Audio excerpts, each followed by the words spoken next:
Imagina que una noche tranquila, en un pequeño pueblo en Risaralda, una persona entra en una casa, no a robar ni a asaltar, pero a asesinar. Nadie sospecha que esa persona está utilizando un disfraz de vulnerabilidad para cometer un crimen atroz. Nadie sabe que está frente a uno de los asesinos más astutos y peligrosos que haya conocido Colombia. Hoy les contaré la historia de Juan Carlos Villa Cardona, un hombre cuya frialdad y manipulación no solo lo convirtieron en uno de los asesinos más temidos, sino que también dejó una marca imborrable en toda una región.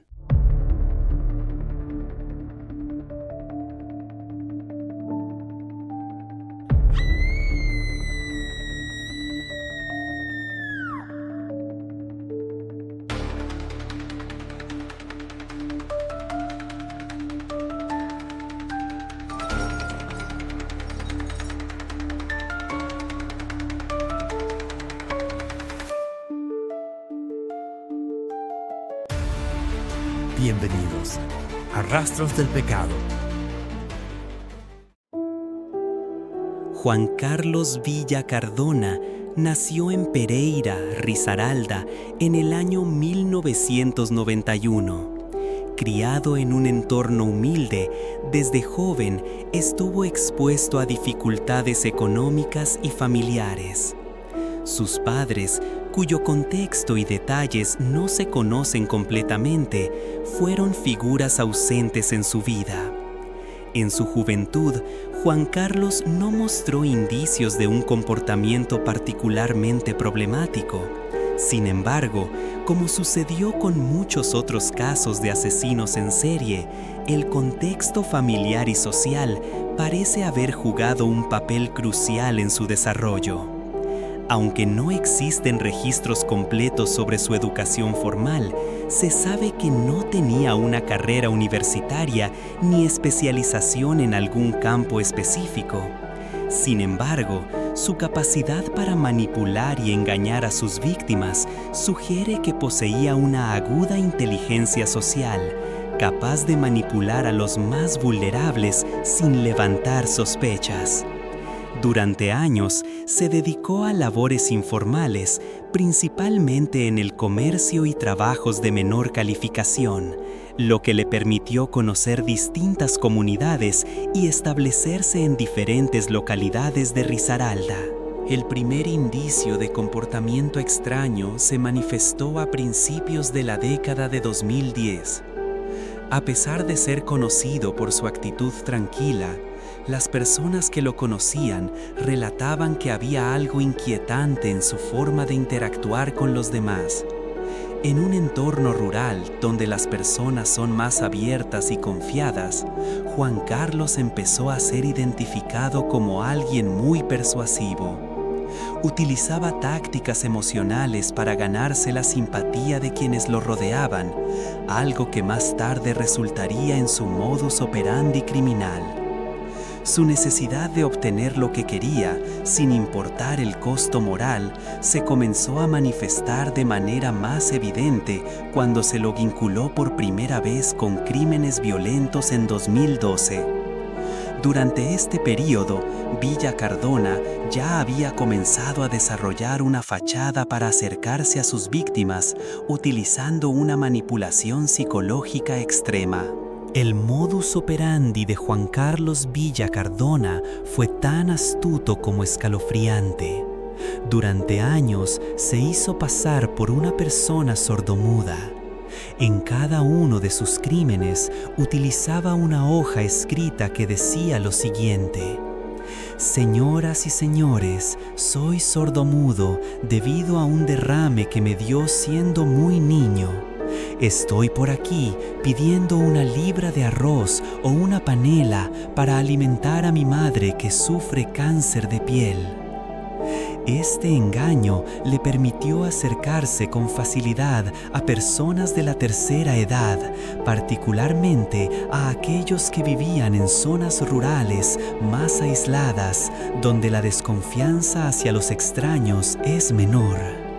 Una vez dentro de los hogares de las víctimas, Villa Cardona aprovechaba la vulnerabilidad de los ancianos, quienes, tocados por su aparente situación, le ofrecían ayuda. En un momento de confianza, él atacaba a sus víctimas con un arma cortopunzante, usualmente un cuchillo o un destornillador, causándoles muertes rápidas pero violentas.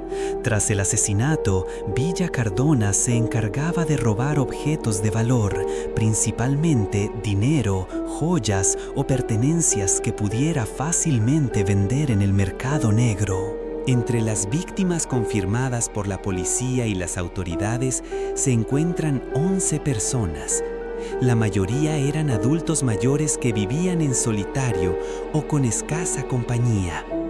Las víctimas fueron atacadas entre 2012 y 2023, con la mayoría de los homicidios ocurridos en las ciudades de Pereira, Dos Quebradas, Santa Rosa de Cabal, Marsella y El Santuario, todos ubicados en el departamento de Risaralda.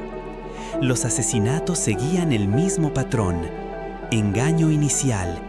Villa Cardona se presentaba ante las víctimas como una persona necesitada, discapacitada y vulnerable, lo que despertaba el deseo de ayudar en los ancianos. Acceso al hogar. Tras ganarse su confianza, pedía ingresar a sus casas. Asesinato y robo. Una vez dentro, los atacaba brutalmente con un cuchillo o herramienta punzante, matándolos en un acto de violencia extrema. Tras el crimen, se apoderaba de objetos de valor para luego desaparecer. Entre las víctimas más destacadas estaban adultos mayores de entre 70 y 90 años, algunos con enfermedades físicas y psicológicas que los hacían aún más vulnerables a sus ataques.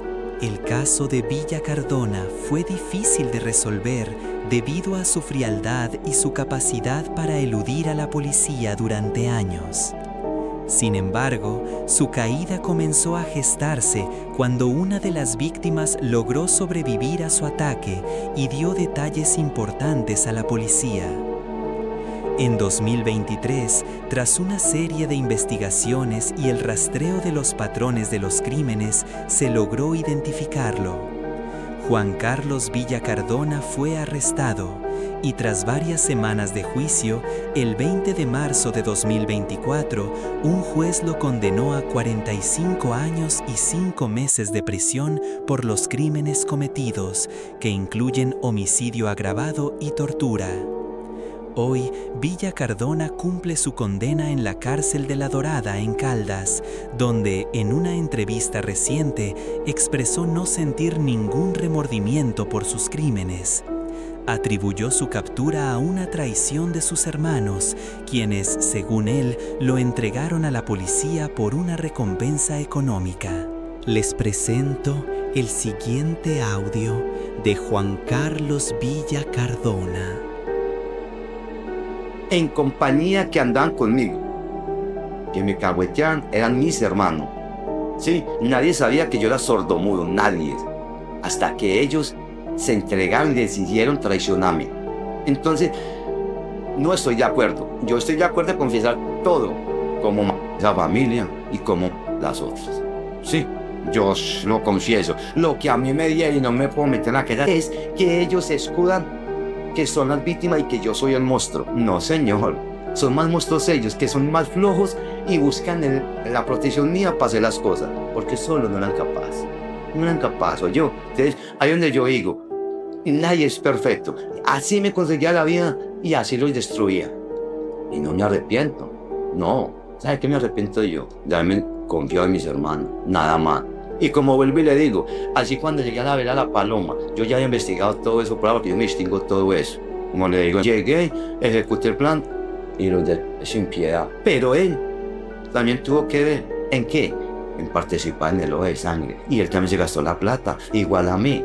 Entonces yo aquí no voy a salir ya nunca a la cárcel, pero yo tampoco puedo permitir que él a la vuelta de 9 años juegue de calle. No, yo pido que abran el caso. Estos fragmentos dan una visión cruda y detallada del perfil de Juan Carlos Villa Cardona, su falta de remordimiento, su manipulación y la traición de sus propios hermanos. La historia refleja no solo los horrores de sus crímenes, sino también la disfuncionalidad y la traición en su entorno familiar, que fue un factor clave en su captura. A pesar de sus crímenes, parece haber una lucha interna al final de su relato, en la cual menciona a su hijo y su deseo de que él no siga su mismo camino.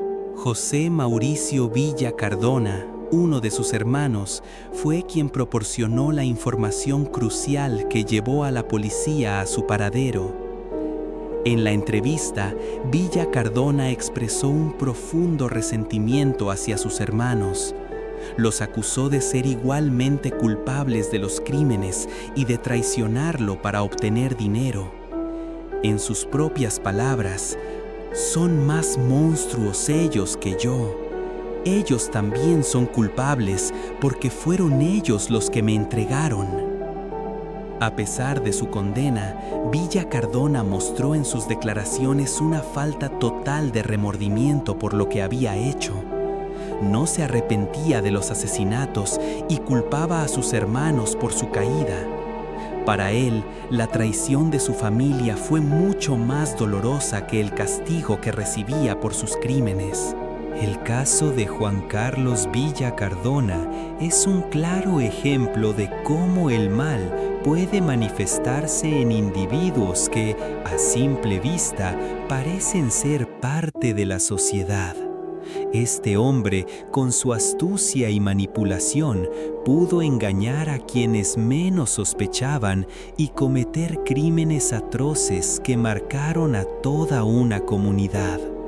Su historia es, en parte, un reflejo de la fragilidad humana ante los engaños de aquellos que saben cómo explotar nuestra compasión y vulnerabilidad.